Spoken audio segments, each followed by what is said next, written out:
Petition जो है parliamentary affair minister जो है सरकार में श्री हर्षवर्धन कांग्रेस पार्टी से, उन्होंने पिटीशन फाइल की थी पिछले कल, जिसका नोटिस हमने दिया था और आज हियरिंग के लिए हमने दोनों पार्टीज को बुलाया था।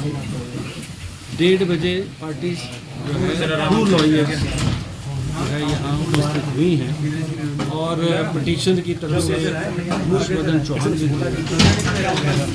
पहले 1:30 बजे से 2 बजे तक हियरिंग हुई। फिर क्योंकि हाउस चलना था तो उसके बाद उसको डेफर किया था 4 बजे। 4 बजे से लगातार हियरिंग अभी 6 बजे तक हुई है और दोनों पक्षों को बहुत डिटेल में मैंने सुना है और सारे तथ्य जो हैं दोनों तरफ से जो आए हैं उन पर विचार विमर्श करके मैंने अपने ऑर्डर को रिजर्व किया। हिमाचल विधानसभा के अध्यक्ष ने, माननीय अध्यक्ष ने 6 विधायकों को आज प्रातः शोकॉज नोटिस इशू किया था under the anti defection law. 1:30 बजे उन्होंने पेश होना था तो 1:30 बजे हम पेश हुए 6 के 6 विधायकों की तरफ से। हमने लिख के उनसे निवेदन किया कि हमको पिटीशंस की कॉपी नहीं मिली है, एनेक्सर्स नहीं मिले हैं, सिर्फ आपका नोटिस मिला है। हमको 7 दिन का टाइम दिया जाए ताकि हम रिप्लाई फाइल कर सकें।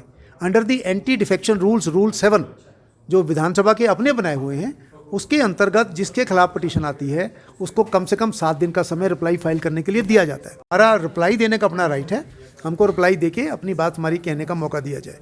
1:30 बजे बहस शुरू हुई थी। 2 बजे स्पीकर साहब ने कहा कि मेरा विधानसभा का सेशन है और मुझे जाना है, तो फिर 4 बजे का समय रखा। 4 बजे हमने एक और एप्लीकेशन दी कि हमको रिकॉर्ड इंस्पेक्शन करने की परमिशन दी जाए। आप कह रहे हो हमने ईमेल से पिटीशन भेजी थी, कितने बजे भेजी थी, किसको भेजी थी, किस ईमेल आईडी पे भेजी थी, वो एप्लीकेशन रिकॉर्ड पे आ गई है। हमने फिर उनसे ये भी कहा कि पिटीशन की कॉपी, एक एडिशनल एफिडेविट फाइल हुआ, मैंने पहली बार देखा है कि सुनवाई शुरू होने के बाद 4:02 पर हमको उसकी कॉपी दी गई और जो पिटीशन की कॉपी है वो बहस समाप्त होने के बाद 6:02 पर हमको दी गई है। हमने टाइम और समय उस पर रिकॉर्ड किया है। जो प्रोसीजर है इस केस का, जो सुप्रीम कोर्ट ने लॉ ले डाउन किया हुआ है, उसकी अटर वॉयलेशन है। हमने उनसे रिक्वेस्ट किया है कि हमको समय दो, हम रिप्लाई फाइल करेंगे, उसके बाद बहस करके निर्णय करिए। आप 7 दिन का नहीं देते, 2 दिन का, 3 दिन का, 4 दिन का, जितना आपको रिजनेबल है उतना समय तो दीजिए। ये कैसे हो जाएगा कि 28 तारीख को 12 बजे आपने सुबह प्रोसेस शुरू किया और 28 तारीख को 5-6 बजे तक आप समाप्त करना चाहते हैं? ये कानून के खिलाफ है, कानून की खिलाफ वर्जी है। और मैंने उनको ये भी कहा, मैंने कहा आपका निर्णय लेने का अधिकार है, लेकिन हमें भी अपनी बात कहने का अधिकार है। आप सिर्फ जो पटिशनर कह रहा है वो सारा सत्य है और रिस्पोंडेंट्स जो कह रहे हैं उसको सुनना ही नहीं है, ये ठीक नहीं है। तो मुझे पूरा विश्वास है उन्होंने अपनी जजमेंट रिजर्व की है, वो सही कानून के अनुसार निर्णय करेंगे। निर्णय आने के बाद हम तय करेंगे आगे हमको क्या करना है। मुझे पूरा विश्वास है स्पीकर अपने पद की गरिमा को ध्यान में रखते हुए, स्पीकर के पद की जो अपेक्षा है सुप्रीम कोर्ट की, पार्लियामेंट की, उसकी मान्यता करते हुए इस केस में सही निर्णय देंगे। अगर निर्णय कुछ और होगा तो देखेंगे क्या करना। नहीं, एक पेज है, उन्होंने कहा आज भी इन्होंने बाइकआउट किया है, तो पिटीशन तो कल फाइल हुई थी, आज वाला रेलेवेंस कहाँ से आ गई?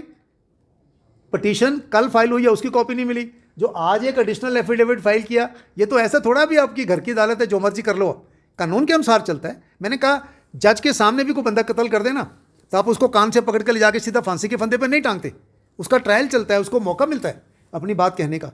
ये तो बड़ी अजीब चीज़ है। सुबह 12 बजे प्रोसेस शुरू हुआ और 6 बजे वो समाप्त हो गया। सर, आप कह रहे हैं कि जो राज्यसभा पिटीशन में क्या लिखा है, उन्होंने सिर्फ 1 पेज का एफिडेविट दिया है आज का जो हुआ है उसको लेके, जो कि नहीं एडमिसिबल है। सारा कानून की उल्लंघना है, प्रोसीजर है। मुझे फिर पूरा विश्वास है कि स्पीकर साहब अपने पद की गरिमा का ध्यान रखते हुए उचित निर्णय देंगे। और मैंने उनको ये भी बताया कि कुलदीप नैयर के केस में सुप्रीम कोर्ट के 5 जजों ने निर्णय दिया है कि राज्यसभा इलेक्शन में कोई एमएलए किस तरह वोट डालता है, इसके आधार पर एंटी डिस्क्वालिफिकेशन एक्ट लागू नहीं हो सकता।